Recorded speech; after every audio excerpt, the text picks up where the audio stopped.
तेलंगाना के कामारेड्डी जिले में 7 माह की एक बच्ची के कत्ल की मुबैना कोशिश के इल्जाम में उसके वालिद और सौतेली मां को पुलिस ने गिरफ्तार करके अदालती रिमांड पर भेज दिया। पुलिस के मुताबिक खानदानी तनाज़ात और बच्ची की परवरिश का बोझ महसूस करते हुए मुलजिमान ने मुबैना तौर पर रात के वक्त ब्लेड से बच्ची को शदीद जख्मी किया और उसे झाड़ियों में छोड़ दिया। बाद में बच्ची जिंदा हालत में मिलने पर मुकामी अफराद ने अस्पताल मुंतकिल किया, जहां से उसे बेहतर इलाज के लिए हैदराबाद के नीलोफर अस्पताल भेजा गया। डीएसपी के मुताबिक तफ्तीश के बाद वालिद और सौतेली मां को गिरफ्तार करके रिमांड पर भेज दिया गया, जबकि बच्ची की हालत पर डॉक्टरों की निगरानी जारी है।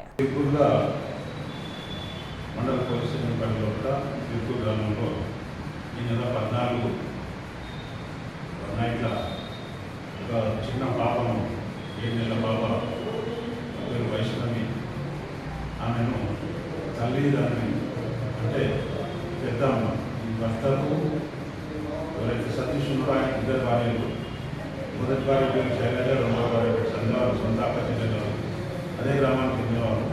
ఇద్దరిని కూడా ఇతను లవ్ మ్యారేజ్ చేసుకున్నాడు. ముగ్గురు అమ్మాయిలు ఆడపిల్లలు. రెండవ భార్యకు సంధ్య కూడా ఒక ఆడపిల్ల వచ్చింది. తర్వాత వాళ్ళ మధ్యన గొడవలు స్టార్ట్ అయ్యి సంధ్యకు 4 నెలల క్రితం విడాకులు ఇచ్చింది, కులంలో మాట్లాడుతుంది. ఆ తర్వాత ఈ అమ్మాయిని సతీష్ దగ్గర ఉంచుకునేటట్టు వారు తీర్మానం చేసుకున్నారు.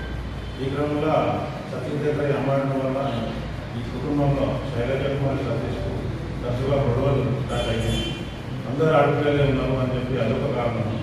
తర్వాత ఈ రెండో భార్య పాపం ఏదైతే వైష్ణవిని ఇంట్లో ఉంచుకోవడం పెద్ద భార్యకు శైలజకు ఇష్టం లేదు కాబట్టి తరచుగా వాళ్ళ మధ్యన గొడవలు స్టార్ట్ అయ్యి ఈ అమ్మాయిని ఎట్లాగైనా అవాయిడ్ చేయాలి, చంపేయాలి, చంపిన మన ఇద్దరం సుఖంగా ఉంటాము అని చెప్పి భార్య భర్తకు ప్రతిసారి గొడవ పెట్టి అతను టార్చర్ చేయడం వల్ల ఇద్దరు ఒప్పుకొని ఆ రోజు 14 నాడు ఇద్దరు అమ్మాయి కొంచెం ఆరోగ్యం బాధ్యత లోకల్ డాక్టర్ దగ్గర తీసుకొచ్చి ఎప్పటికీ హాస్పిటల్స్ నిర్ణయిస్తున్నాయని చెప్పి వారి కూడా మనసు శాస్త్రంగా ఇద్దరు ఒక పథకం ప్రకారం 14 నాడు రాత్రి వాళ్ళ తల్లి అంటే ఈ సతీష్ వాళ్ళ మదర్ కడుపున చూసి ఇద్దరు కలిసి అమ్మాయిని బయటకు తీసుకొచ్చి బయటనే ఉంటుంది అమ్మాయి